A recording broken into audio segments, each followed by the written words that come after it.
One of the more interesting or perhaps peculiar features about the BMW X7 is its cargo capacity, specifically the trunk, and then some of the things that are taking place with the rear seats. And I'd like to show that to you right now.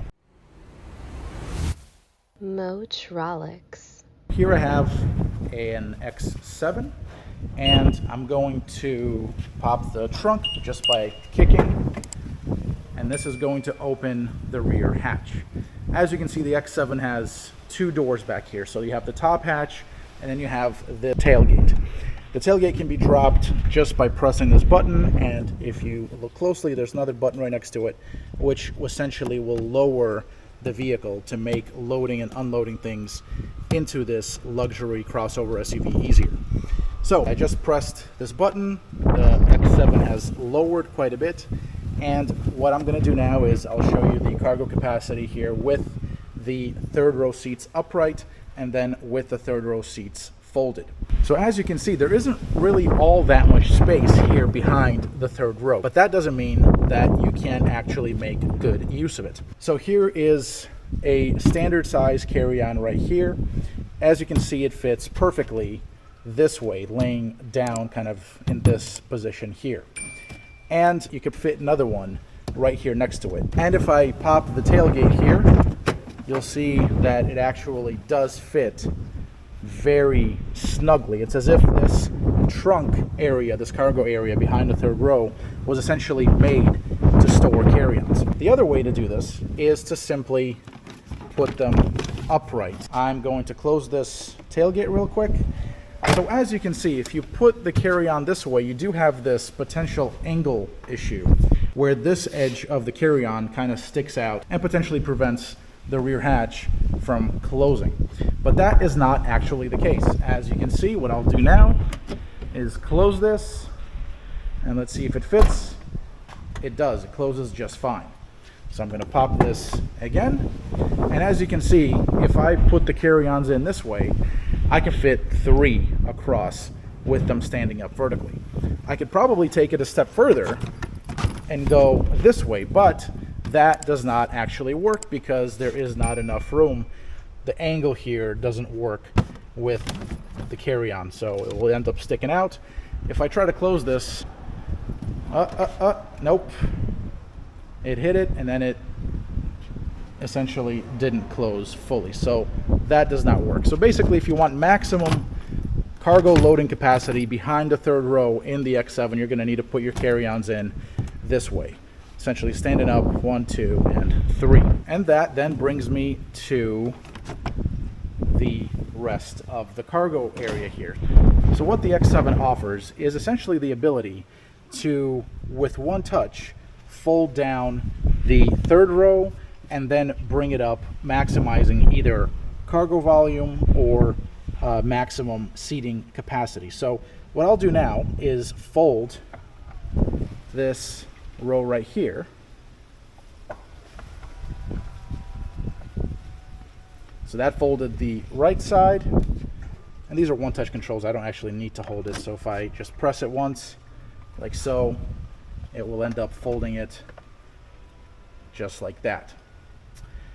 And that gives us quite a bit more cargo room here with the third row folded.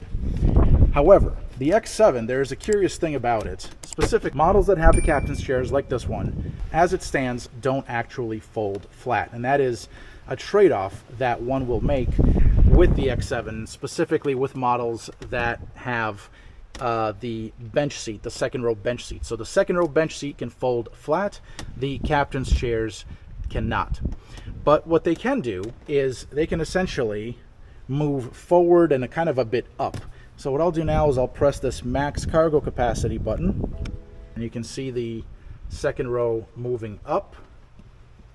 And if I go over here and open the door and pull on this lever and kind of move it forward, you'll see that it starts to move this front passenger seat up, and it will begin to move this seat forward and up like so, thereby giving me as much room lengthwise in the cargo area as possible. Let me see if I can do the same thing here on the other side of the vehicle.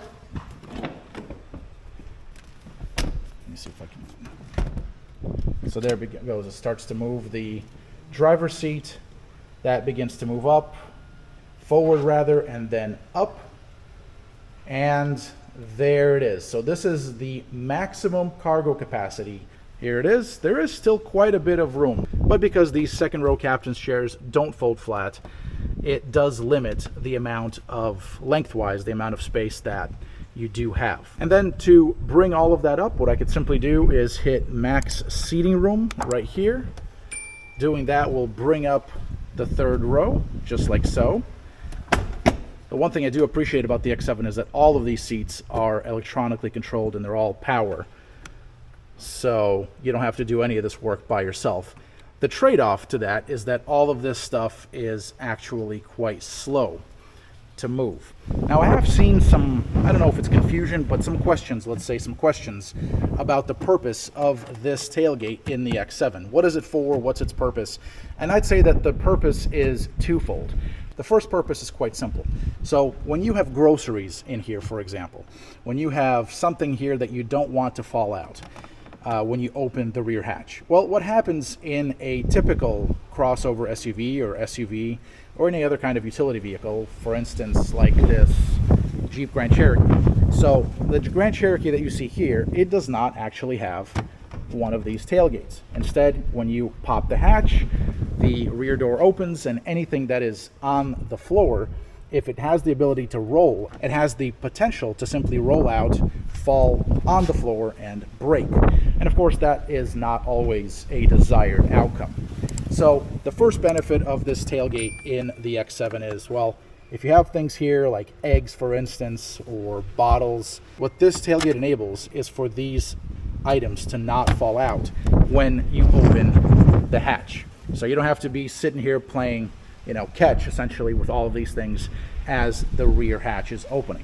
So that's the first benefit. The second one is that having this tailgate here, it decreases the size of this rear hatch in general. And so that means there's less sheet metal here, and that essentially means that it's shorter. So if the tailgate, if this part right here were integrated into the hatch area, then it would extend out to roughly right around here. And what that would do is, well, it would result in decreased clearance height-wise of this rear hatch. So in garages, mine, as you can see, I do have quite a bit of room between the ceiling. I do have kind of a high garage ceiling and high door height there. But if I didn't and I had a shorter ceiling, well, then you can see where that could become problematic.